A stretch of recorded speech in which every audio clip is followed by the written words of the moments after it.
Inaasahan ni Senador Bato de la Rosa na hahantong talaga sa kampihan ang maaaring gawing impeachment trial laban kay VP Sara Duterte dahil ito'y political process. Pero ito ang pangako ng senador. I will remain objective. Mahirap nang as early as now, kahit na i-deny mo man or umiiwas ka, yung parang branded ka na kuwan ka na, yung stereotype ka na. Pero sige lang, I still have to do my job. Kilala ang mambabatas bilang kaalyado ng mga Duterte, lalo na't siya'y naging PNP chief ni dating Pangulong Rodrigo Duterte. Dagdag ni De La Rosa, inasahan na niya ang impeachment trial matapos maisampa ang ilang impeachment complaint laban sa pangalawang Pangulo sa Kamara. Kabilang sa mga alegasyon laban kay Duterte ang paglustay umano ng higit 600 million pesos na confidential funds na inimbestigahan ng mga mambabatas. From the very beginning, kahit harap siya o hindi, nakaplano na yung impeachment na yan. Nakaplano na yan. Hindi man yan mag-imbestiga kung walang balak na impeachment. Nang tanungin naman kung mga miyembro ng Kamara ang mga nagplano nito. O sino bang nag-file? Sino bang nag-imbestiga? Di ba, House? Basta well planned on the part of those who are planning to impeach VP Sara.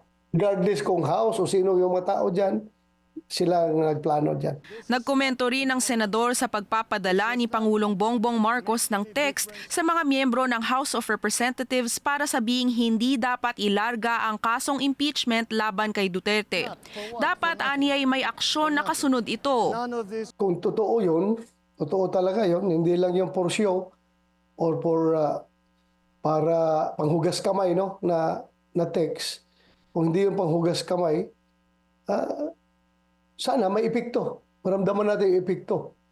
Kahit nasabihin man natin na panghihimasok sa trabaho ng legislative, pero kung meron siyang unofficial control over these people, maramdaman natin through the actions ng mga taga-House of Representatives.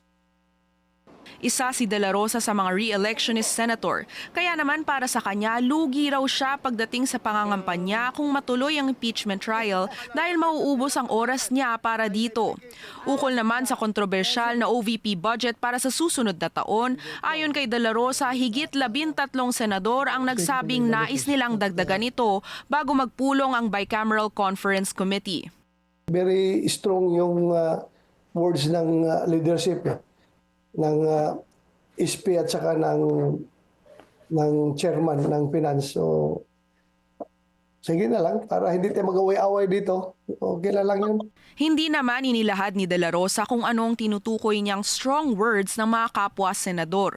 Maaalalang bumaba ang 2025 budget para sa OVP sa 733 million mula higit 2 bilyong piso.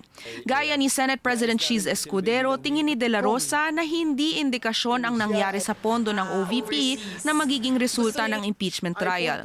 Aniya, dito lalabas ang tunay na sentimento ng lahat ng mga senador. Para sa Agenda, Agatha Gregorio, BNC.